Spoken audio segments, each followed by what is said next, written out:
Good evening. I'd like to call to order the Committee of Infrastructure on Wednesday, January 23rd, 2019 at 7:01 p.m. in the Aldermanic Chamber. Can the clerk please call the roll? I can. Alderman at Large Michael O'Brien. Present. Alderman Tom Lopez. Been here the whole time. Alderman Jan Schmidt, I'm here.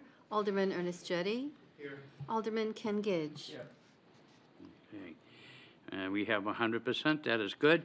I will now open up. Also present. Oh, yes, also Alderwoman can you Melissa recognize Goya, members? President Yes, we Wilshire. have several, please. They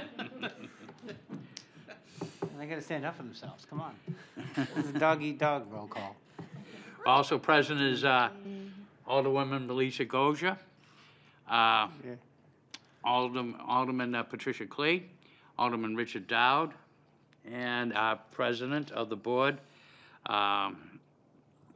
yes, and I forget her name, Laurie Wilshire. Made a big impression, did I? She's the headmaster Well, of Hogwarts. it stumbled on the decorum there, so I apologize. Over your left Excuse me. shoulder, her name's right behind you. Once I get chinked, I sometimes have trouble catching back. All right, so we're back at it. Now it's time for public comment. Anybody in the audience would like to step up? This is your opportunity for public comment. Seeing none. Communications. We have a communication from Tim Cummings, Economic Development Director of concerning the Nashua Rail Committee report. Okay. And is there a motion? I'd like to make a motion to accept, place on file, and recommend the Nashua Rail Transit Committee continues with its responsibilities outlined in Resolution R 17123, namely making recommendations and development of strategy to the Mayor and Board of Aldermen for bringing passenger rail to Nashua, and to further the request that restoration, that whatever that word is. Resolution. Thank you. Resolution be authorized, R 17123, to increase the membership by 2 members of the Nashua Delegation. Thank you. This is what I was doing while I'm stumbling. This was a quick hand scratch, so thank you for trying to read that. So Sure. that's good. I am now going to invite Mr. Cummings to come up, since the question has been posed, and to do a presentation on said motion. Thank you, Mr. Chair, and if I could also ask that the chair of the Nashua Rail Transit Committee, Steve Michon, join me, I would greatly appreciate it. Please do. So, good evening. For the record, my name is Tim Cummings. I'm the Director of Economic Development for the city. And I am here before you to essentially provide a status update relative to the initiative that was undertaken a little while back through Resolution R 17123. As you do have a motion before you, essentially what we're looking for is approval and acceptance of the report that you're going to hear this evening, direction and reauthorization for us to essentially submit legislation reauthorizing R 17123 with an addition of 2 members from the Nashua legislative delegation. And the reason being is 2 of our current members who would like to stay on were a part of that delegation, and we would like to have representation with our legislative members as we continue along with this project. So with that being said, I just want to help orientate everyone this evening to help kick it off before I hand it off to the chair of the Rail Transit Committee for his presentation. This group has been meeting regularly in earnest over the last 6-8 months, having a discussion about how to advance passenger rail here in Nashua and obviously within southern New Hampshire. This group has worked tirelessly to develop some strategies and recommendations, and this is just the start of a conversation that will be a lengthy and ongoing one, one that I'm very happy that we've been able to move forward. So with that being said, I would recommend that you reauthorize 17123 as the amendment articulates, and I will hand it off to Chairman Steve Michon for his presentation this evening. What you have up before you on your screen is what was in your Board of Aldermen packet, and it basically is the resolution, and then an executive committee report, and then a full committee report, which I will, in a moment, make sure I rotate so we can all see it appropriately. Using your phone as a telescope makes sense. I'm gonna do the big one, I think. So, Good. thank you. So good. Thank you, alder men and women. So for the record, my name is Stephen Michon, resident of Nashua, 20-plus year resident, and I'm the chair of the Rail Transit Committee. So here's what I want to do. Let me see if I can do this. Is there a better way to move this, Tim? I would just, you can use the ball and use. Why don't you go to the next? I'm gonna focus on the bigger slide. There's 2 decks in your packet. One's an executive summary, really high level overview. I thought it might be good to go through the deeper deck, but skip over a bunch of slides. Okay, so I'm gonna, if you're following along, we'll try to keep us in coordination.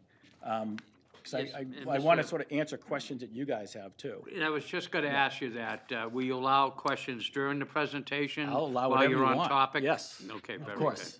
No, really, this is for your purposes, so I don't want to talk more than I need to. So if you guys feel, also if you feel like, hey, Steve, get to the recommendations. No, it'll probably be appropriate while you have the slide up to hit it right Okay. there. Okay. And I'll mention, so we actually have a committee that you see up in front of you.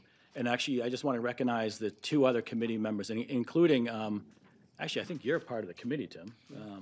And as well as Dan Kelly, who's here behind us, is also on the committee. And Dan's has dug into a lot of the rail station, and looking at some of the specs and what it might cost and how we might go about financing that part of the whole project here. So we might have questions for Dan at some point, and I'll ask him. Just for the makeup, has anybody taken over for the recently passed Alderman McCarthy? Alderman What was the Dowd. question? I was just wondering if there was another aldermanic representative, but apparently Alderman Dowd. Alderman Dowd has been appointed, yeah. Yeah. So this In was the, submitted in December? In the death of Alderman McCarthy, Yeah. Alderman Dowd has been reappointed. And since the election of a change in some seats, and Senator Betty Lassing and the Honorable Representative Carl Seidel, who are no longer in their legislative duties, that's the opening that we talked about in that amendment that we have forward, that the mayor will appoint 2 other members to the delegation. And the other person I want to recognize is Jamin Kara, who's also part of the committee. He's, as you know, the executive director of the Nashua Regional Planning Commission, and he has particular technical expertise that's always useful. And so if we have questions that he might be able to answer, I might ask him to answer some questions too. Okay. So Tim mentioned our role and purpose. You know, essentially, kind of the way I thought is that we're helping the city understand the paths forward around passenger rail, and to help it develop an understanding of how Nashua should be prepared. So when the opportunity does arise, that we're ready to take advantage of it. And so we're helping sort of scope of the current status, and if we need to be prepared, what should we be prepared for? Okay. So that's the scope, and that's what we've been spending our time on over the last, actually it's around 9 months, I think. Tirelessly might be a little exaggeration, but we've been some of us been working hard. All right, so Tim, this thing is not working for me. I might have you, Just tell me when. Just tell me when. keep and on I'll do going it. if you don't Okay. mind. Go to the next one. I think we'll skip over that.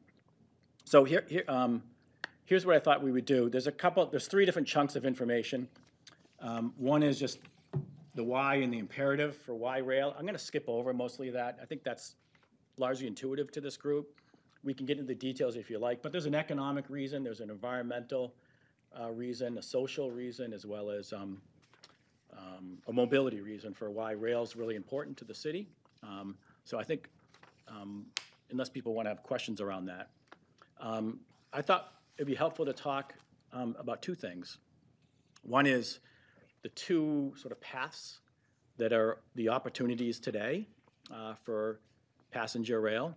One is the national capital, I'm going to call the national capital corridor option or path, and that's the one that's a partnership with the state, actually the state of New Hampshire being the lead in partnering with actually the state of Massachusetts, the Department of Transportation, MBTA, to put together passenger rail that runs from Concord to Lowell.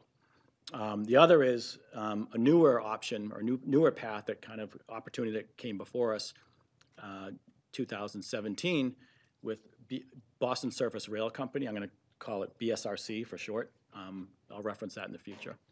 And that's a public-private partnership. Essentially, they're a private company that wants to partner with a number of cities to operate rail in not only running from Bedford, New Hampshire to Lowell, but also in other parts of Massachusetts and in Rhode Island. And I'll talk a little about their whole system approach. So why don't you go to the next? So that's the two I want to start off with. Then we'll talk a little about what we see as some issues that the city should be aware of, and then some recommendations for the role of the committee moving forward. Okay, here's where I'm going to skip some slides and focus on some versus others. Okay. All right, so I don't think I need to go through the history, but I moved here in 1998. This was a topic in 1998. I'm sure it was a topic before that. I know my mother-in-law and her family took actually rail in the 50s from the Crown Hill area, not far from where the Crown Street Station, some people are proposing that we have rail there, a rail station. So it's a continuing conversation. Just to note here is that essentially in 2005, I was looking through some old notes when Steve Williams was the executive director of the National Regional Planning Commission, and Kathy Hirsch was the community development director. There was concerted effort to restart the conversation. And in 2007, under Mayor Streeter's leadership, there was some movement around conversations with the state of New Hampshire. There was a little bit of lull period, and then 2015, we all know about this, or some of us know about this capital corridor rail analysis that the New Hampshire Department of Transportation took under, really to understand what it would cost and sort of what are the conditions, basic conditions of the rail line if the state wanted to move forward on a passenger rail option owned by or led by the state of New Hampshire in partnership with New Hampshire, Massachusetts. And they sort of outlined a bunch of scenarios. One of the scenarios was two stops in Nashua, one scenario with one stop in Nashua. It's a detailed report. There's a link there if you want to get into that. So why don't we move forward to the next slide? So actually, and you skip this one. So the next step to move forward with a state option, for if the state wanted to pursue passenger rail, the next option would be to fund this $4 million project development phase. And the project development phase is basically sort of taking that capital corridor to the next level analysis, to the next stage of pursuing funding, understanding the project costs, understanding what the engineering behind putting something together would take. And basically, it's been in the papers. I'm assuming folks have been following, but it's to get that project development phase completed. It's a $4 million commitment with federal funding that's already committed, actually. And as you all know, those dollars being appropriated to undergo this phase was stalled.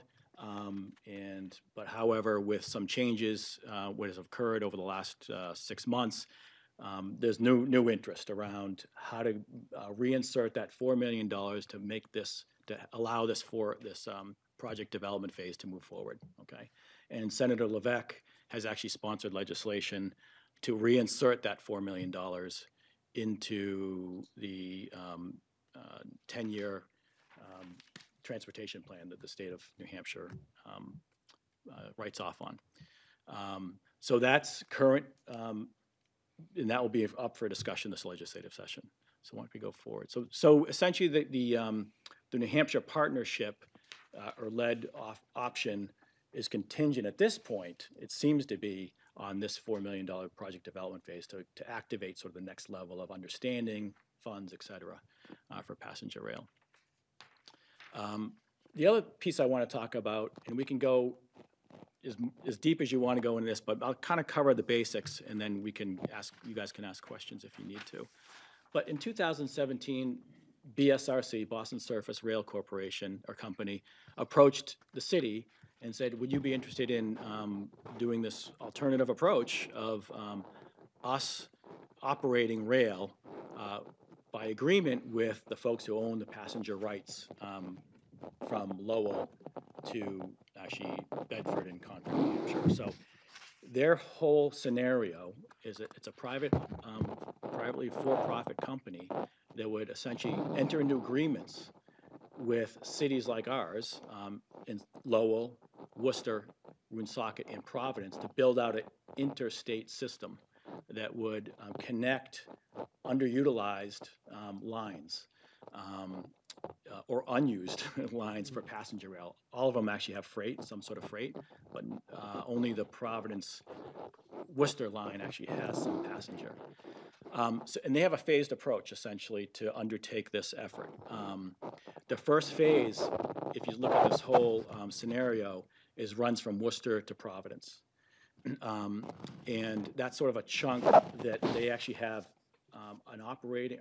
some agreements with the current train entity, the entity that actually owns the passenger rights there.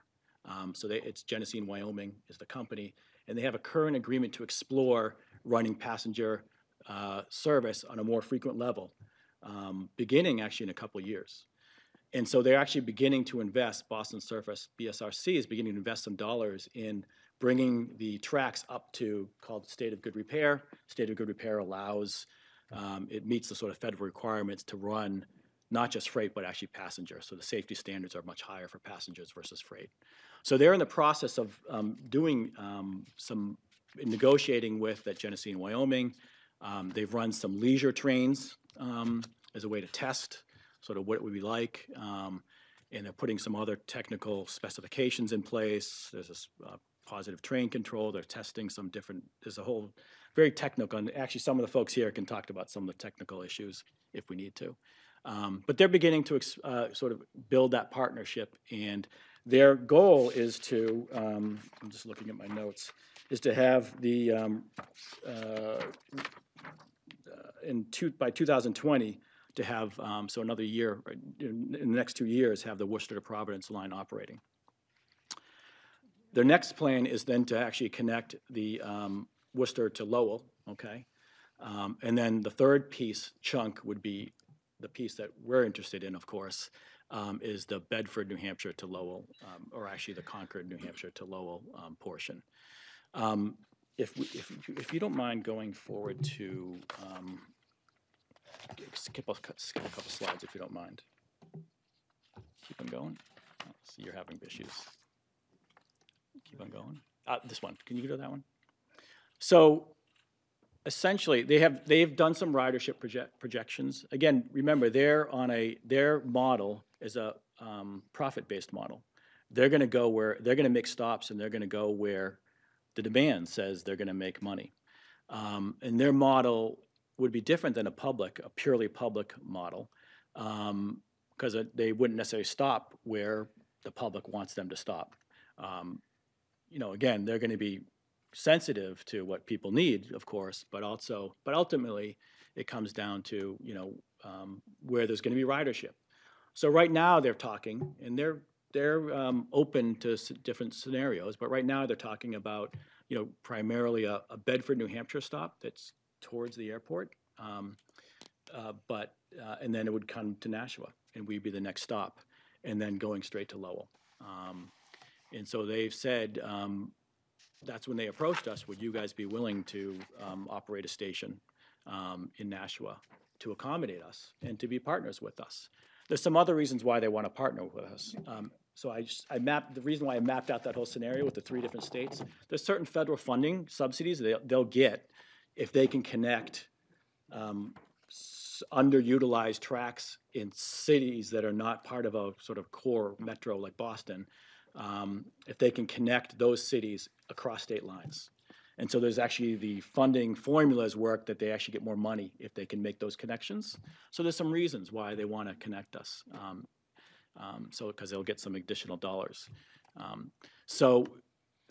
Essentially, they're looking to start, the best case scenario, I think, and there's always things that move because it's a complex project.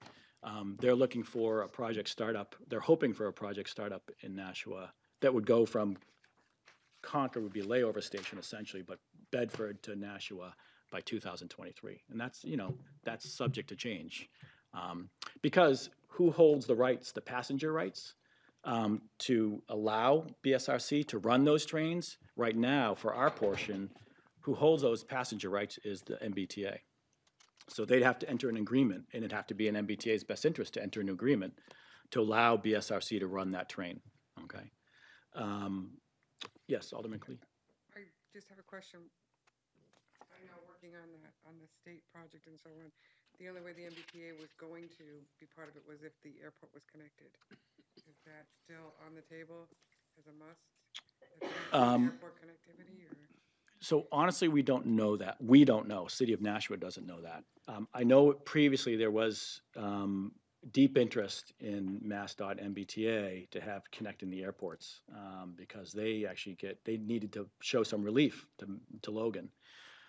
My sense is that's dissipated for some reason, but we're not sure, and that's just a conjecture on my part. And so one of you'll see in our recommendations is to really understand sort of the interests of MBTA and MassDOT, because we don't understand those interests fully.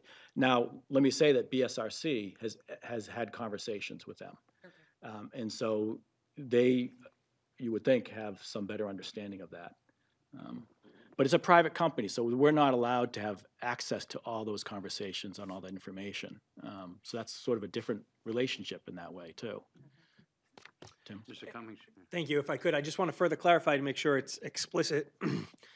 So your question is relative to the MBTA being interested to having a connection to the airport. And so that is when the operator was the MBTA. Under this model, the Boston Surface Rail Company is the operator. They have different business model. They would obviously, I think, would like to have that airport connection, but they are running on differing models and business projections than what the MBTA would be as the operator. I think perhaps I'm probably mixing apples and oranges. Mm-hmm. I just remember when we talked about it on the state level, it was that it had to connect to the airport to get MBTA funding and certain federal funding and so on, but we're not in that aspect of it. Under that scenario, under the Boston Surface Rail Company, you're not under that scenario. Right.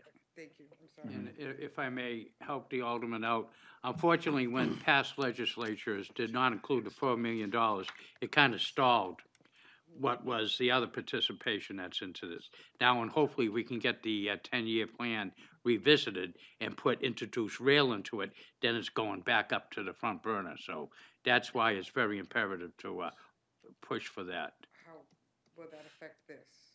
Pardon? I guess my question isn't, how does that affect this if we can get the $4 million back? Well, the best way to look at it, and correct me and add glom in, but these are two separate different proposals. Right, that's what I said. Okay. I was comparing apples the and Boston's, oranges. don't confuse the Boston Surface Rail to what duplicate, Right. and it's not really completely duplicate for Right. what's going on at the state We level. won't have two sets of rails. We won't have two sets of rails, No.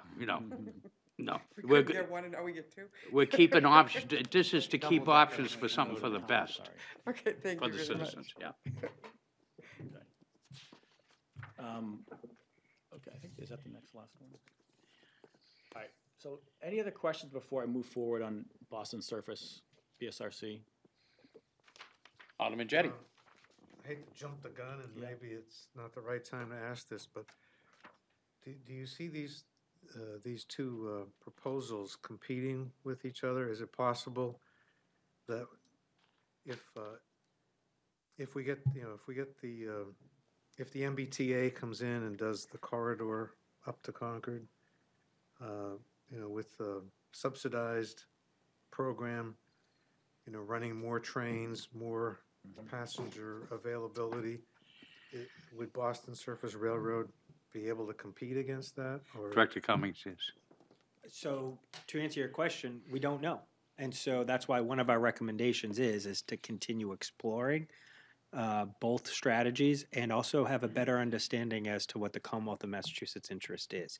Let's have more of a conversation, get some of the details and data to your explicit questions that you're asking. So we'll position Nashua to be as successful as possible. Right, and if correct me, but again, the MBTA will be an active participants, which in both modes.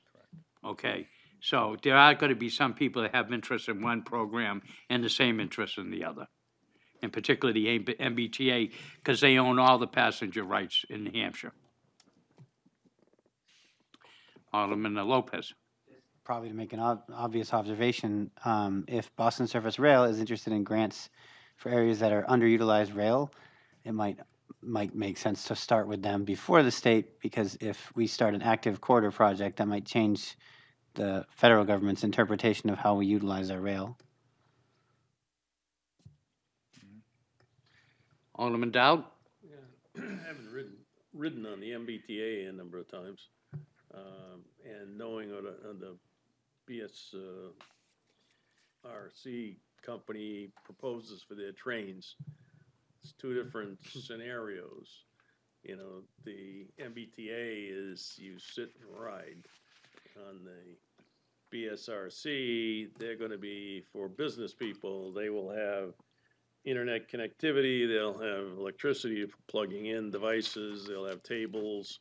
So it'll be for business people traveling. They can work while they're actually riding back and forth, just like on the Amtrak. That's right. So sort of a different animal. And the costs will be different. Exactly right. And versus city bus? Mr. Michon. Alderman Dowd's exactly right. It is in some ways a more passenger friendly, and it's for everybody. It's just a little updated. The quality will be a little higher in terms of the seats and the Wi-Fi. It won't be benches like it has currently right now the commuter line.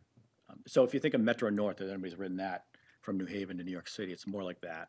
Or Amtrak is a good, I don't know if it'll be that Amtrak level, but it'll be something more commuter friendly.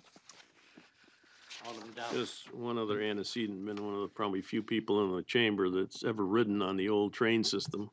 Oh, yeah? There used to be 2 tracks from Boston all the way up to Concord. So they had trains going in both directions. And back in the day, the trains were very successful because the road system was not very good. Mm-hmm. They built up the road system. Now it's so jammed with cars, it makes sense to go back to the railroad because you can get there a heck of a lot faster, so, and more comfortable. So you were less riding this stress. before the automobile was Pushing it. clarification. I'm backing up. I must remind the alderman, when one alderman kind of dates himself, just give him the courtesy of ignoring it.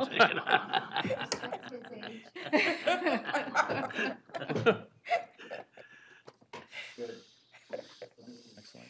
So I'm going to move forward. We can talk more about BSRC if you'd like. We can go where you would like to go, but maybe I'll talk a little bit about what we sort of thought are the issues to be aware of and to plan for.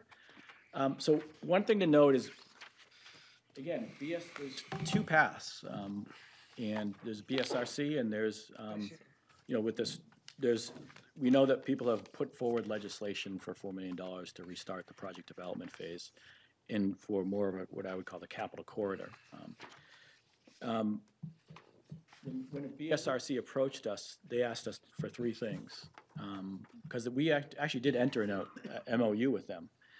And the 3 things were, one is to get the rail station prepared. We would need to operate and have a good functioning rail station. So that would be our responsibility. We need to pay for it, make sure it's up to spec, make sure there's, all the infrastructure around it is taken care of. Two, that we would explore being the recipient of some of those federal dollars. I mentioned because of the system, the interstate system, there's some federal dollars, and we would be a partner and receive some of those dollars and be prepared to execute on that, receiving those dollars. And there's certain implications for that actually Tim and Sarah Marchant know very detailed because they are dealing with these issues day to day. But it changes sort of how we operate our transit system. It takes us to a higher level. There's actually potentially more dollars, but also higher standards of how we report and all that sort of stuff. So they talked about us sort of being the designated recipient for at least this portion of the rail, if not for more. The third was to lend support to them politically, meaning they're gonna still need some sort of agreement with the state of New Hampshire. We're assuming, we don't know exactly what that would look like, but they're also accessing federal dollars for potentially for some grant dollars to upgrade the rail line if they actually get it. So they'll need our support, and they'll need us to sort of say to our senators, Congress people, this is a good project. So those are the three things they asked for us, and that's about it at this point that they're asking. I just wonder if you could, because on the third bullet on this particular slide, a new name has come up as Pan Am. Can you say who is Pan Am and what they have in this process as well, too? So, yes, Pan Am owns the tracks, and they own also the freight rights. MBTA owns the passenger rights. So there's three different things to remember. Somebody owns the tracks. Pan Am owns the tracks. They also own the freight rights, and they run freight. They actually also own what's something called the dispatch rights. And so they actually are the ones who charge with dispatching and coordinating the ebb and flow of trains on the line. And then MBTA owns the passenger rights. So anyways, it gets complicated on whose rights trump which rights. But it does get, the point being, it does get complicated. And it's a multifaceted partnership that needs to occur. It's not simple. We're not going to be the ones who have to negotiate that. That would be the state of New Hampshire. That would be, if it's BSRC, they would have to do that with MBTA. We're not negotiating, my understanding at least, that we're not negotiating that, and it's complicated and very complicated. Thank you for doing that, because I just want to point out the complications involved with this and dealing with the different entities that are involved. Alderman Dowd. Just out of curiosity, I think I know the answer, but I'll ask it anyway. Does Pan Am own the entire right-of-way or just the existing track? The fee interest. You want to answer that? So they own the fee interest, as I understand it, along with some of the rights. The reason I ask it is when they go to replace the rail, it could potentially interrupt freight traffic. But as I said, there used to be two tracks. Mm-hmm. There's plenty of room to do the new tracks next to the existing tracks and not interfere with existing freight. They can tear them up later if they want to, but yeah. Those, right, it gets complicated. Those entities would have to figure out the agreements to work together. Any of the entities would have to. Alderman Jettie. So is Guilford still an entity? Are they still involved? No. Well, they're Pan Am. Yeah, Guilford is Pan Am. Okay. So in addition to sort of those complexities in terms of the trackage rights and all that, our other charge is to understand the financing options and the tools that we can leverage to build a station. And so that's the next slide, is talking about the station. That's sort of something that we do have control over. And so we actually, as a committee, did some general scoping of what would it take and what were the specs, the specifications needed to meet the standards for passenger rail. Because obviously there's no rail, there's no station right now. And so actually, Dan Kelly, who's here, did a fair amount of work with some other members of the committee to understand sort of regional, just order of magnitude of what it might cost to build really a basic station, and they sort of scoped out different types of stations that would be appropriate for this kind of commuter service. Anyway, the station that sort of to understand the estimates, they looked to Exeter, New Hampshire, and the Downeaster has a line that goes from Portland, actually north, but down to Boston. And so they looked at different stations and sort of looked at this one as a starting point to figure out how much it might cost. And so did some specs. There's a whole bunch of, gets very complicated. We have other folks in the room who are technical experts on sort of different curvatures and the way the train approaches the station and how it sidles up to the passenger platform and all, and what the parking requirements are. But essentially, we did some scoping of that. Do you want to go to the next slide? So, we kind of came down to some ballpark estimates. And I don't know if, Dan, if you want to comment on anything about sort of the ballpark estimates or anything about sort of how you came up with this estimate, or just give some sort of regional order of magnitude. Is it, Alderman O'Brien, is that appropriate to ask somebody? If you're going to be brief, use the mic. If not, you may sit at one of the chairs. If there's questions maybe, and or if you want to just give a general sense. And could you, when you get to the mic, wait, if you're coming to sit, please do. Okay, come on in and sit, yeah. I'm just going to say, have you introduce yourself for the record. Whatever sits on the side.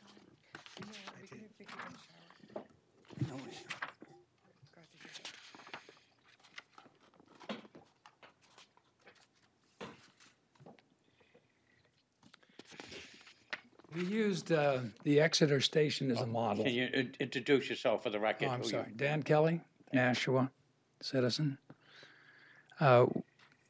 Exeter was a bare bones station. It has no lavatory, it has a platform, it has a roof, and that's about it. But that's the baseline we used to go forward.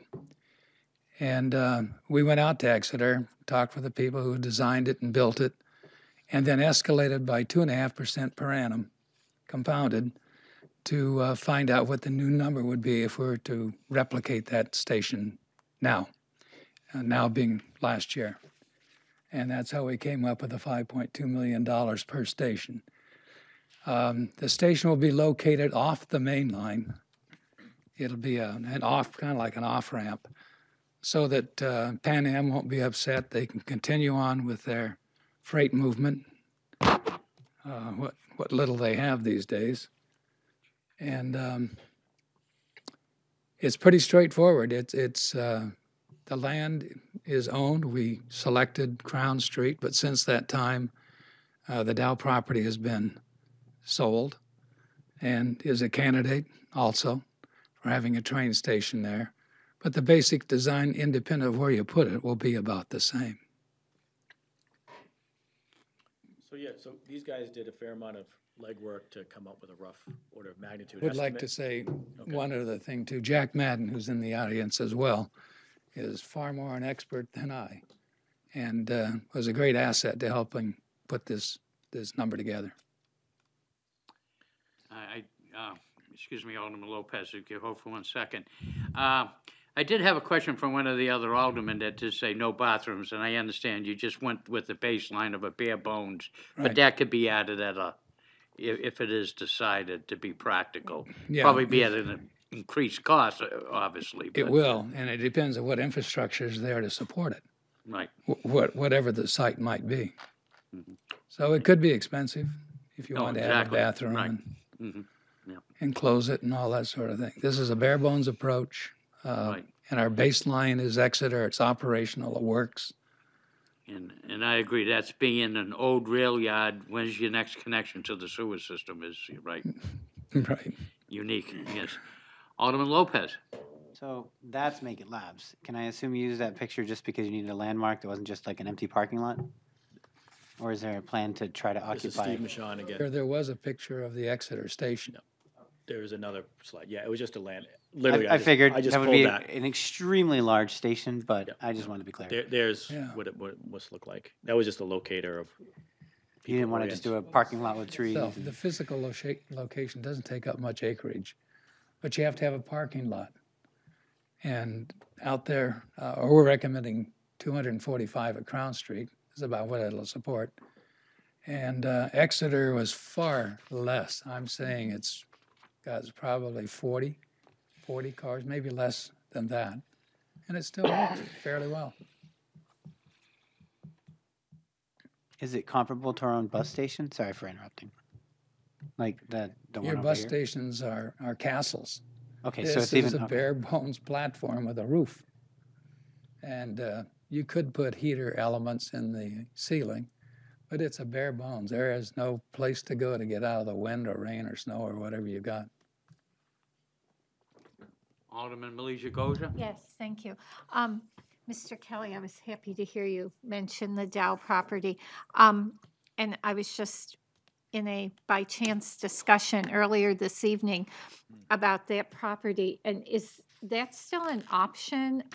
I know there's interest in South Nashua, certainly in terms of the density of population there, the number of people who commute to south of the border, as well as some of the businesses that are located there. So I don't know if anyone's comfortable. I'll answer that. Thank you. It's Thank a you, privately owned Steve. property at this point. Right. So we really can't comment on what their usage, I mean, there might be other options. I'm not sure what kind of land the city owns down there at this point. But And to follow up, if I, correct me again, but it was originally proposed, but that development option fell through and basically back to ground zero on it. So it would be talking to whoever's the new owner and trying to reconstitute if they so wish. Alderman- Yes, if I may have Alderman- a follow-up. So I understand it's privately owned now. Would there be an option for some sort of public-private partnership to put a station in there? And maybe as part of the future plans of the new owner, to have something that might even have bathrooms and be covered? Is it something that would even be doable? Mr. Cummings? Thank you. The answer to that is maybe.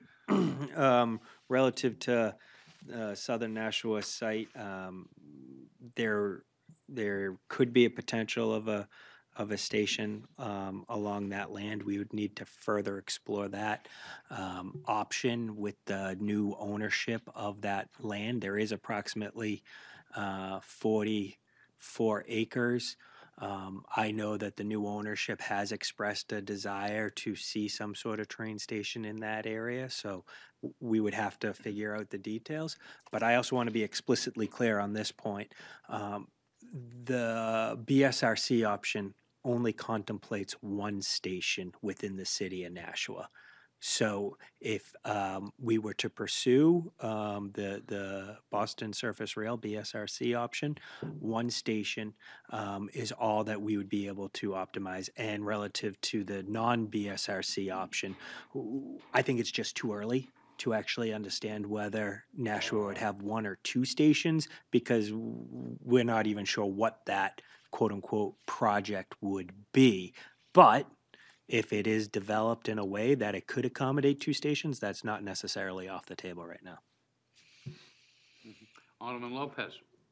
What are the features of a station? Like, couldn't we just consolidate a couple of our extra Dunkin' Donuts and people can wait in there? Or does it have to have like a formal sign and be owned by a municipality? I'm sure there's Alderman The O'Brien. world runs on Duncan, go right ahead. I mean, we have an abundance, I'm just saying. Again, this is Steve Michon. Yeah, there's I think if the Crown Street site was an option, I think we'd want to pursue public-private partnerships on the site or around the site, if we had land around the site. But we'd want to pursue public-private I mean, partnerships. because there's a Dunkin' Donuts a couple hundred feet away, so. Yep. I think we want to be creative and innovative as much as we could. And that's part of the financing we want to understand, how we could how a private business who has interest and might make money from selling coffee might also help the station, help reduce some of the risk that we might otherwise have to take on by being a partner. Those are the options we want to pursue. Our first task was to kind of get a rough order of magnitude of what it might cost, and we know that's probably really rough. It may be a lot less than that, or I don't know if it'll be more, but again, in financing that would be sort of our challenge, one of our challenges, or opportunity, you might say it's an opportunity for Nashua, because overall the land value around there would increase, right? Which means taxes would increase. Alderwoman Malaysia Goja. Yes. So, Tax Mr. revenue. Director Cummings, if I could just follow up. So BSRC has clearly stated they're only interested in one station, even if it meant additional revenue by having two. Mr. Cummings? That's correct. And the reason why is because, again, they're a private sector model, and they know where their ridership comes from, and their fear would be cannibalizing their market share if you would put too many stations too close together. And I understand that. I just wanted to make sure I was clear that they have said one and done in Yes. Nashua. Yes. Okay, thank And you. if I may, I'll recognize you in a second, Alderman Lopez. If I may, in looking at the Crown Hill neighborhood, I think it could really behoove, if we had to choose the one station option there, the economic development that could go into that particular neighborhood, I think will be a very healthy shot in the arm that the neighborhood itself would greatly appreciate at that particular time. Alderman Lopez. And Dunkin' Donuts will park itself across the street from itself. So it's the market basket model. The man needs a coffee. Alderman Dowd. Yeah, the other thing to consider when you're looking at a station location is traffic flow. And the Daniel Webster Highway South is part of the gridlock we're trying to get away from by getting on a train. So trying to get to a station down there could be a real issue. Well, the only problem you're going to have with the Crown Street is if you're going to Hudson. Well, if I may too, and I think as you build a city, I think you do it like a puzzle. You add one piece at a particular time. And if I could remind members of the committee that Mr. Cummings did come before us and showed us the plans that is going to go on with the two bridges. And particularly, we have the Bridge Street new housing that's down there. And I think there was great latitude taken in looking at the futuristic of coming to that, changing the traffic patterns, the bridges and the layout and everything. Also had to do with rail at that time too. So it is the hope that all these pieces of the puzzle that we're going to be building will come together and we'll have something very beautiful here. I hope so. It'll be very good. Alderwoman Malaysia Goja. Yes, if I may, some of you know there have been ongoing conversations about traffic around Exit 1. And early on in this discussion, part of the reason for contemplating a station in the south end of Nashua was there is a large population there that we all know commutes south, and we see that. And we also know there's a population that commutes north to work in South Nashua. And one of the conversations was around what traffic in Nashua would be like if people in South Nashua were traveling north into Crown Street. And as Alderman O'Brien has said, looking at the puzzle, looking at what needs to be done to improve access if the only station is located at Crown Street. And we had that conversation about the neighborhood when we were talking about the bridges back and forth from Hudson and Bridge Street and East Hollis. And I just think, and I totally understand what's being said about one and done, but I think we have to take that bigger picture and say there are a lot, and recognize there are a large number of people in South Nashua who may want to take advantage of rail. Or there are people in Boston traveling north who work up here who would take advantage of rail, and what kind of supports are we going to put in, be it shuttle buses or whatever, to manage the traffic, because DW Highway can't handle anymore. Exit 1 can't handle anymore. I can't imagine people getting off on exits 5, 6, or 7 and all converging on Crown Street. And if anyone was traveling last night, you saw what a nightmare it was over on East Hollis Street. So I agree with Alderman O'Brien. It is a big puzzle, and I think we have to think of the puzzle boundaries as extending out to Hollis, over to Litchfield, to the far eastern edge of Hudson, and even south into Tingsboro, because it's not just Nashua. So I think we need to recognize the traffic impacts that we'll have.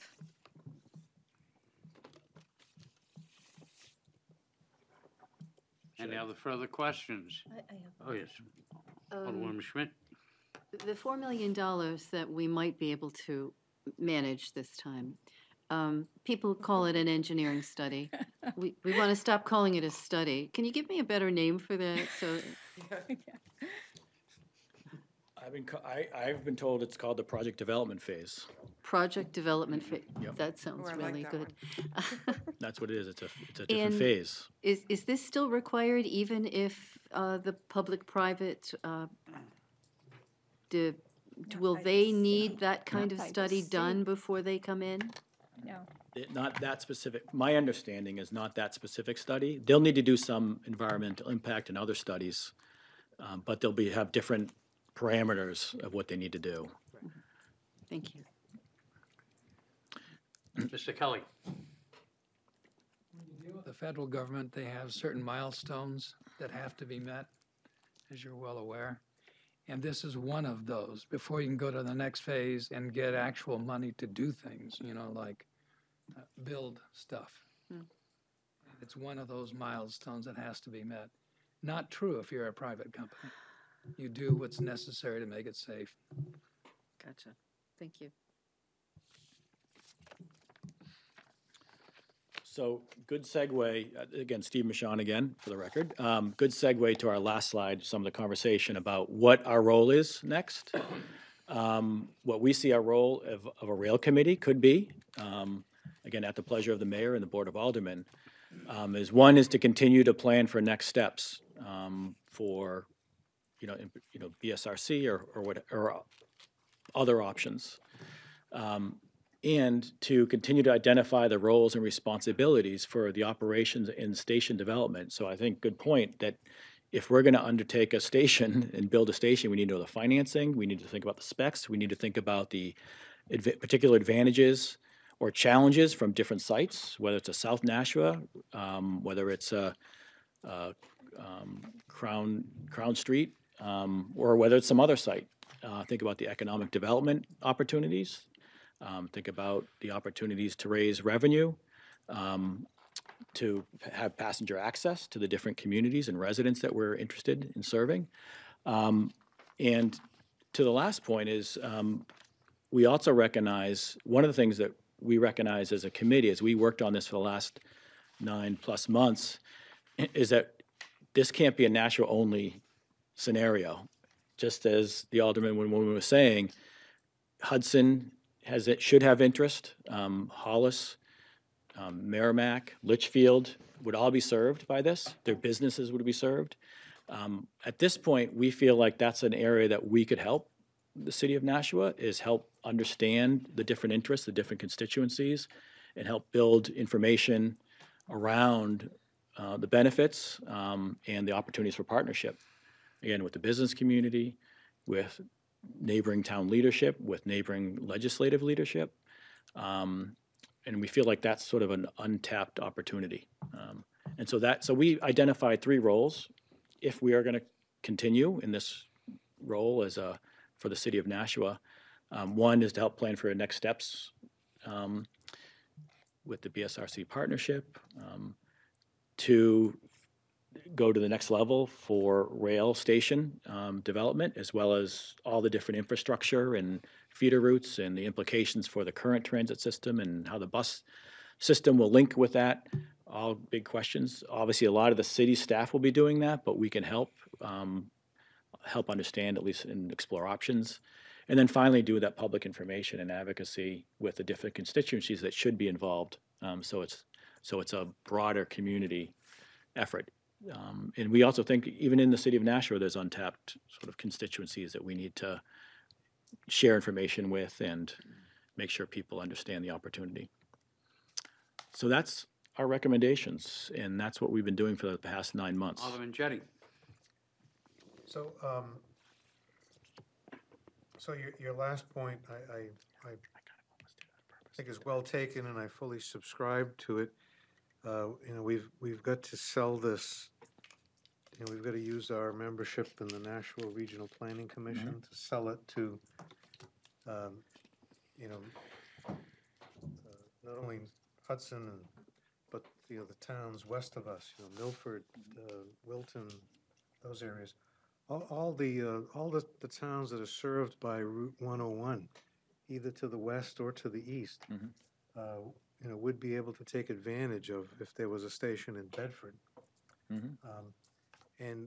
So, do you know, has Bedford signed a memorandum of understanding with Boston Surface?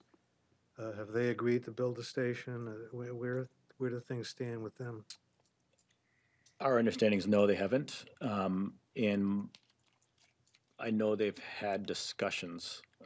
That's about as far as I know. And I understand from where the thinking of the station, there's a number of different options, but it's private land that's adjacent to the tracks. So I don't know what the role of the town of, honestly, I don't know what the role of town of Bedford, just like our role, if they come through Nashua, all they're asking us is to build a station.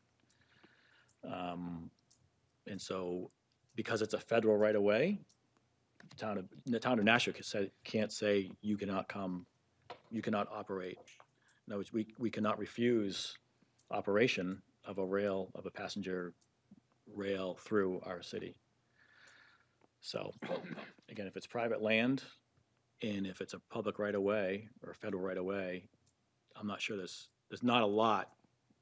I'm sure there's things the city of Nashua or a town of Bedford could do. But so anyways, the point being is I don't think they've entered into the same type of MOU with Bedford. The advantages of our city and us being entering the MOU to them is that we actually have some designation because of our urban zone area designation, and we have certain passenger dollars that flow through us rather than flow through the state. And so BSRC can deal directly with us rather than going through the state for access to some of those federal dollars. That makes sense. If I could Follow up. We're, you know, we've committed to building a station, you know, at a cost of over $1 million. You know, is Bedford getting the same service without the same commitment? Oh, good question. I see where you're coming from. I don't know. I don't know who would build that station. I haven't asked that question. That's a great question. And we're not committing to anything. Just to be clear, I know you didn't mean this, but we're not committing to anything at this point until we would have to sign some further agreement with BSRC. The first agreement was just a memorandum of understanding to pursue the partnership and pursue planning together. And so we're not, so that's why we are not, you know, we're just scoping out at this point what the potential cost could be. So we haven't made that commitment yet, but it's a good question because at some point we'll have to make that commitment if we want to go forward with this partnership, if we want them to stop in Nashua. All right, we do have a question from Alderman Clee, but Alderman Clee, I think Mr. Cummins wants to jump ahead to get into a probably rebuttal, and then I'll recognize you. Absolutely. And then I also see that Alderman Lopez, you'll be in the queue next. Okay, thank you. Please hold. I just wanted to say, to the point of executing memorandum of agreements, even though Bedford may have not, We do know that the city of Woonsocket, Rhode Island, the city of Worcester, Massachusetts, and the city of Lowell, Massachusetts have executed this exact same memorandum of agreement with the city of Nashua. So at least we do have forward progress on that front. I just wanted you to have that additional information. Okay, thank you. Alderman Clegg? Thank you. And this may be either way ahead or not within line of this, but obviously we want them to build the station here. I see all the merits of it. With them coming through, I know as it being federal, we have no say yes or no that you can do it. But do we not get some type of fee for travel through or any kind of ticket type of revenue of anything? So there's no revenue for them coming through, no revenue for the stop, no revenue. So it's a build it and just hope that it just enhances the neighborhood and so on from people coming into the area. Is that correct? Is the question that would BSRC pay us? Or is the question that, Is there anything that comes through? I at one point I remember hearing some people talking about the fact of using the lines, that there was an automatic fees or something that comes to the area and so on. So, and that may have been with the older, the one coming from the state. And I again may be mixing my.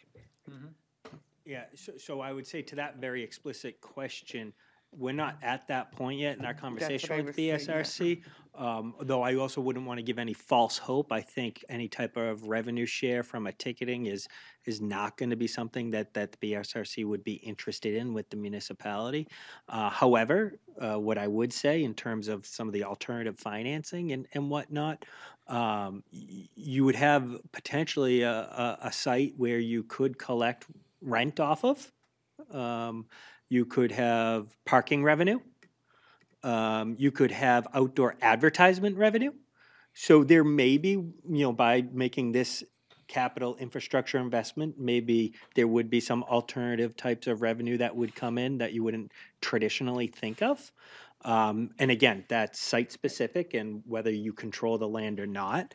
But those would be some options. Those are traditional public-private sector type of business models. Thank you. Alderman Lopez? Yeah, that was actually why I kept bringing up the Dunkin' Donuts model, because basically you put a food court and then all the vendors in there are paying your operating and upkeep. But no, I was making a pretty practical observation actually. But so when this was originally presented to us and we signed the MOU and went through all that process, basically we were in the situation of either this is going to go through Nashua and it's not going to stop here, or it's going to stop here and we'll benefit from that. And I think the main benefit that we don't want to lose sight of at all is the ability of our constituents to commute to and from Boston, bring the revenue that they're earning back into the city, do it in a more organized and manageable manner than we have right now. And then the reverse, people who might be coming north would stop in Nashua. We might have more opportunities for tourism, or when we have major events, the urban population has a way to get here that's a little bit more user friendly. So I think that's where the biggest opportunity for revenue is more in the economic development side, revitalizing that area and better using the space. But I also wanted to, it was kind of brought up and discussed in kind of a circumspect way. Bedford would probably have a very willing partner with Manchester Airport. Is that correct? Mm-hmm. Because I think that's why they want to be in Bedford, is because it's so close to the airport. So, well, they might not have signed the MOU per se. They definitely have an interested party because people could take the train to the doorstep of the airport. Yep. I have Alderman Dowd, and then Alderwoman Melissa Goji will be next in the queue. Thank you. It's my understanding when the PSRC came and spoke to us that they had to establish a relationship with cities in the 3 states in order to start any application for federal funding. And that's why they only came to Nashua, because we said we'd do it.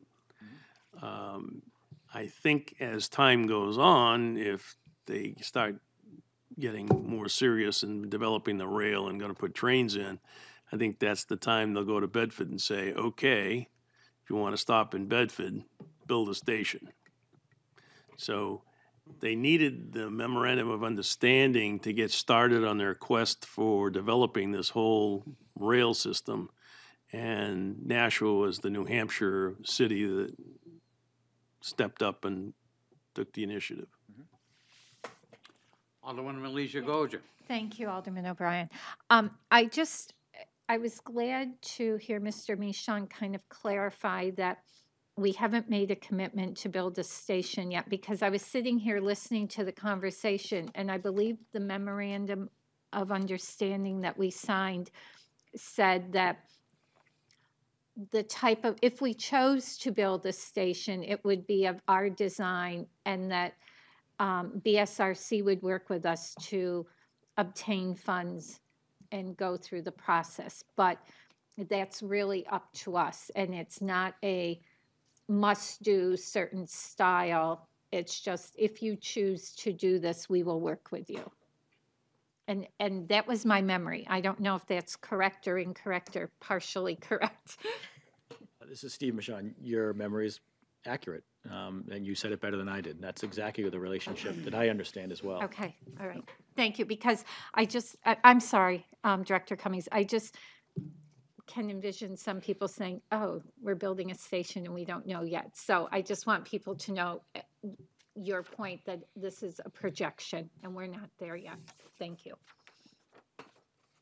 Mr. Cummings. No, I'll defer to. Okay, Mr. Michon. And Steve Michon. Yeah, and that's what our proposal is, to continue to understand what our options are and what the potential cost would be and the liabilities and the risks. Some of our committee is really good at asking those. Some of our committees are really asking those questions. What are the risks and the liabilities that we need to be aware of that we're not thinking of? And so that would be we're proposing could be our role at the pleasure of the mayor and the Board of Aldermen moving forward Thank to you. help understand those risk liabilities as well as the opportunities. I have Mr. Cummings and Alderman Lopez next. Mr. Cummings? Thank you. I also wanted to just take a moment and also put out there for the group, because we've been focusing a lot on BSRC, that, we're not in a mutually exclusive type of scenario. So there is also the alternative path of what I would call the public option solely approach. And in the new political climate that we're in, if that really has, momentum, I would not dissuade the city of Nashua to continue looking at that option as well, in addition or in tandem or on a parallel course as the BSRC option. I know we mentioned that earlier this evening in the presentation. I felt it important to highlight that again now, because I know that there are conversations happening in Concord, and I also wouldn't want to close off any opportunity for the city of Nashua. Our goal is to bring passenger rail here. And I just wanted to make sure that was clear. So if the Capitol Corridor approach with 2 stations gains momentum, we should be open to that as well. Thank you. Alderman Lopez. I would just say that whatever form this takes, before we do any consideration of any capital building, we should have a clear understanding of how it's going to be paid for before we ask taxpayers to support anything. We really want an engineering study, because it kind of burned us with the Performing Arts Center. Let's make sure we have all of our plans presented first. Very good. Any other questions by members of the board? I would like to personally thank the members of the National Rail Transit Committee for submitting this report, for the work they have done. It has been a yeoman job. It has kept, with one issue going on, looking at the BSRT, it has also sparked new interest in the state coming forward. So it seems to be, if the citizens of Nashua are wondering, are we trying to keep rail going forward, the answer is yes, on both tracks, not to make a pun here, but if somebody can comment Dunkin' Donuts, I can use the track theory, but to keep both lines open. And I think that will best serve, to what Alderman Lopez has said, probably look what is the best option to the taxpayer on this. So I thank you, and to the other, point out to the alderman, some of the people in the audience tonight are members of the committee, and they too meet regularly, as I have with them as well. It's a pleasure to serve with them on that committee, and thank you, gentlemen, for keeping it going. So we'll look forward to come to the solution. So thank you so much for your presentation. Thank you. Thank you. Okay, it seems to be a motion in front of us by Alderman Schmidt to accept, place on file, and to recommend the National Rail Transit Committee continue with its responsibilities outlined in the resolution R-17-123, namely making the recommendations and development of a strategy to the mayor and the Board of Aldermen for bringing passenger rail to Nashua, and to furthermore request that a resolution be filed to reauthorize R-18-123 to increase the membership by 2 members of the Nashua legislative delegation. Any discussion on the motion? Yes. I just have a question. When the original legislation was up there, the 2 members of the delegation were listed as mayoral residence appointments. So that's how they were listed up there. So are we changing, are we going to keep 2 representatives in that category and add a new category? Right. What we've had is, since the election, we had the 2 legislative members no longer hold the office. Right. And that is the Honorable Senator Lasky and the Honorable Representative Carl Seidel. Both of those particular members have done yeoman work on this particular committee, and it was a feeling of the committee that they should remain on the committee because of the good jobs that they have done. But that opens up now, nobody from the legislative. I got it. So Thank you. this was the confusion in the beginning, but we kind of wrote it as such. The intention here solely is that to give the mayor the right to appoint 2 members from the current delegation to serve upon this board. Okay, thank you for thank that. And I think that's totally appropriate. Thank you Thank for you, the Alderman. explanation. Alderman Lopez.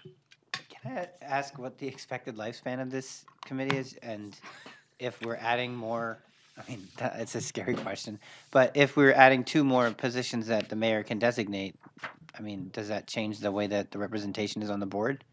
Right now, we have people that are familiar and active with the board, but we just opened up 2 spaces. So the next time elections turn over, do 2 more people need to come in, or? The answer, no, and I'll tell you why, but it's a good question. It's my interpretation of R-17-123 that, if I can read it, the appointed member shall serve at the pleasure of the appointing authority and promulgated said resolution and strategy documents no later than 120 days of passing this resolution. So I think by reconfirming R-17-123, we are extending we are extending R-17-123, and so to give it another life to another 120 days. And at that particular time, I am assuming that through this, what is written in R-17-123, another report will come up from this committee. That's right. Alderman Lopez. Just doing my active listening here. So you're basically saying that after 120 days, this committee should offer its report, and at that point, the committee has done its job. I assume you are correct, yes. Okay. Any other discussion on the motion? Okay, seeing none. All those in favor signify by saying aye. Aye. Opposed? The ayes have it. Thank you. Mr. Cummings, can you stay for R-1898? I don't know if you're prepared, but just in case somebody had a question. Thank you.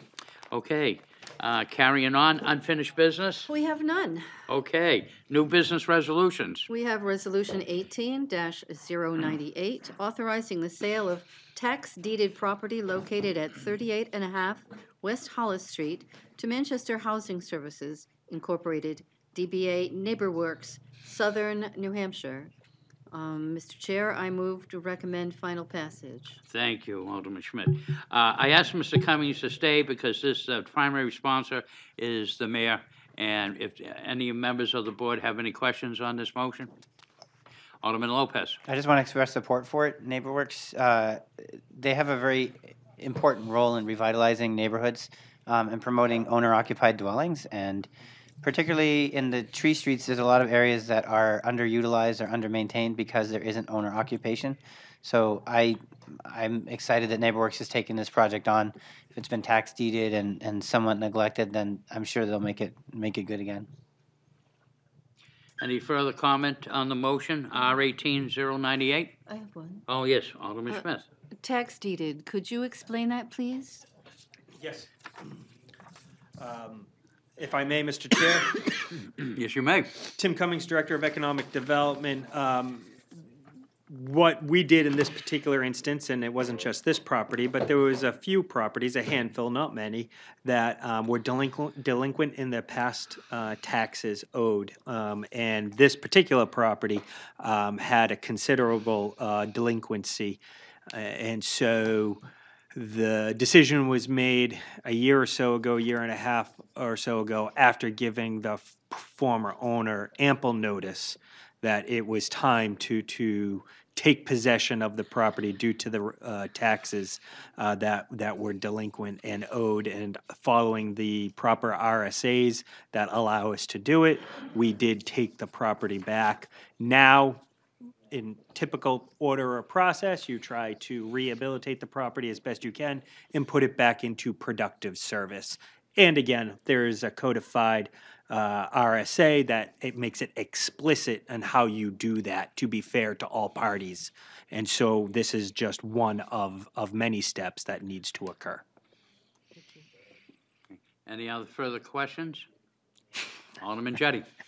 Yeah, could you describe for us where the property is located? What is there now? What kind of a building is it? And what plans does the NeighborWorks Southern New Hampshire have for? So if I may, Mr. Chair, I'm going to pull up on the computer the exact site, so you can see it, and I'm going to answer the question in a couple ways.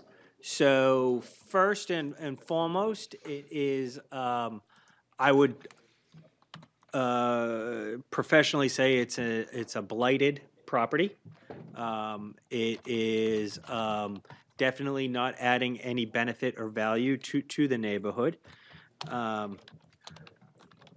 has underutilized potential. And it was permitted, I think, for 1 or 2, maybe 3 at the most bedrooms. Unfortunately, I think illegal apartments were placed at the time. And I think there was as many as 6 units in here illegally. And to give you an orientation, you just saw the front of the building. This is West Hollis Street right here. There's the tire. Here's the City Hall parking lot. This is the Heritage Rail Trail right here. So it's in the Tree Streets neighborhood. I want to say this is Walnut Street, so you have the cross section. And the site is pretty far gone, so what NeighborWorks would plan to do, you know, we haven't had the design level conversation in any real detail. They have sketched out some possibilities. I think they're looking at, you know, putting as many units as appropriately as they can onto the site, somewhere between 3 and 6 units if possible. It is 3 to 6 units if possible is what they would be looking for, but it really depends on whether they can. And I think I don't think I'll be speaking out of turn. I think they have done enough due diligence that they know that this structure can't stay. And so they would be tearing it down and then putting in a completely new structure. Obviously, that's somewhat sad because we always try to preserve, you know, houses, especially older ones, as much as possible and try to rehabilitate them. But unfortunately, this one's too far gone. Any other further questions from members of the board? Seeing none, I'm going to make the call. All those in favor of R18098 signify by saying aye. Aye. Opposed? Seeing none, motion passes. New business ordinances.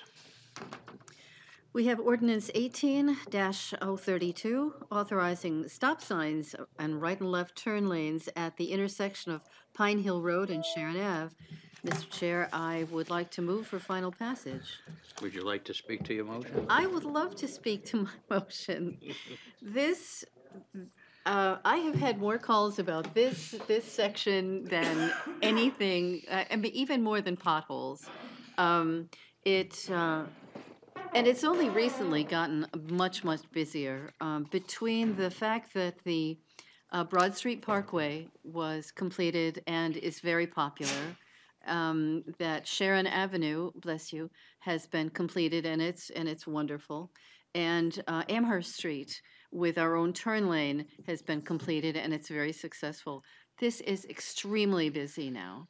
And because of the way one of the houses was on the left side, as you're making your turn onto Pine, it's quite close to the road, and it's very hard for people stopping to make a left turn there. And so I've had people, many people request the stop signs. I think it's much better than a stoplight. It's certainly a lot less expensive, and I think it would save. There's probably been an accident, maybe one every other week there, with people not being patient enough with folks turning. So I would really, really love to see stop signs there. Very good. For, Alderman Jettie. So could I ask, what lane of traffic would the stop sign stop? It'll be a three-way stop. Pine Hill and Sharon come together in a T, and each will have a stop. And if I may interject, there's also a fire station down the street, at least having people stoppage at that time, depending on the track of that fire apparatus going through Mayor's system as well. It would. You know what I mean? As a calming device for the traffic, so to speak. Yes. Any other further questions, members of the board? Alderman Jettie.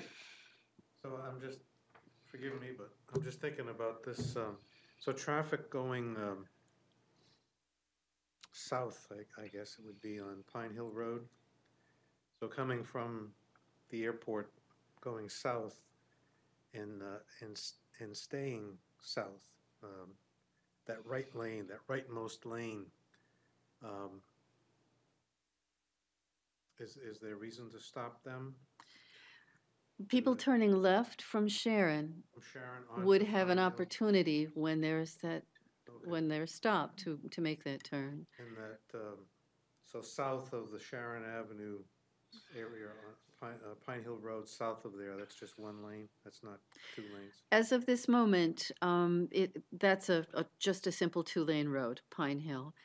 However, that is due for refurbishment. The street is in terrible condition, and I think it's on record for next year. So they will make accommodations for better turn lanes at that point. And I don't think that the stop signs are going in until summer. So we have some time. Well said, Alderman Jettie. Okay. Further questions, members of the board? Okay, seeing none, I'm going to call the question. All those in favor of 018-032 signify by saying aye. Aye. Opposed? Seeing none, motion passes. Further new business ordinances. We have ordinance 034, designating parking on Chestnut Street for fire department employees. Mr. Chair, You need to make a motion, I can't. I'll make a motion to recommend final passage. Okay. Alderwoman Alicia Gocher, would you like to speak to this motion? I would, thank you.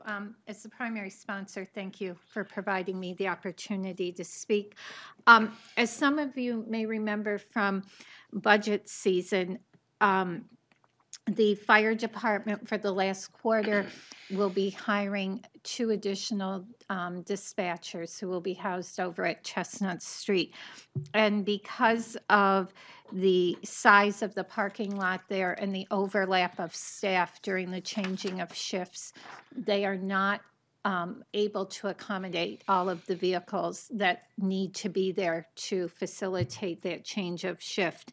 So they are asking for these additional parking spaces on the Chestnut Street side of the station. So our employees are able to come and go and not create a problem in the parking lot there, and also know that they'll be able to find parking to get in and out and to facilitate that shift change.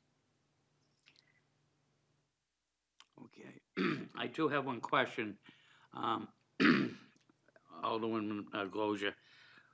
Mr. Cummings and I went down there to take a look, because when we first came across and looked at the linear footage and everything else, then we had a discussion with Superintendent Jeremy Gaudette, and is that the same footage that has been designated? Was it accurate, or was somebody wearing too big of shoes that day or something? Probably to Mr. Cummings, could you answer that, please? I can. And so to answer your question, it is, there's a little clarification necessary as to where you start the 80 feet in terms of the point of I guess it would be the cross street. Lake. So where you start on counting the 80 feet, but it's understood reasonably to be basically the frontage of the fire station to allow for the vehicles, and it would stop right before the rear access driveway. So that's engineering went out, looked at it, our GIS team went out and looked at it, and that is the intention, and it. Okay. I think our engineering team understands the intent, and so they'll be able to appropriately mark off the spaces. Makes perfect sense. After serving at that station, I'll have you historically know, instead of being completely perpendicular to the street, it was kicked to the side so that the apparatus could respond to the most important place in the city. It's not City Hall, but it was the mills. It was kicked in that direction to go there, you know. I'm sorry I wasn't able to provide any information. I didn't realize there had been a concern about that. No, it's the first time I've heard about it, but I trusted what the fire department told me in terms of their request. No lack of due diligence on you, Alderwoman Militia Gosia.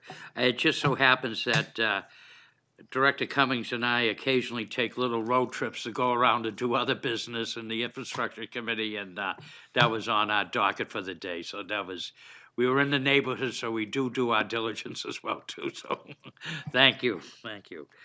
Okay, any other further questions, members of the committee? Okay, seeing none, pose a question.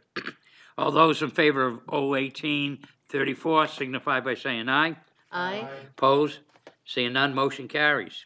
Thank you, and I'm sure the new employees will be happy to have a parking space. And Mr. Cummings, thank you for staying a little extra there. Appreciate it. Okay, general discussion? Seeing none? Okay, public comment? Seeing none? Remarks by the alderman? Breezing right through. There's no need for no public session. Alderman Lopez. Move to adjourn. A motion to adjourn by Alderman Lopez. All those in favor signify by saying aye. Aye. Opposed? Motion carries. Meeting's closed at 8:30.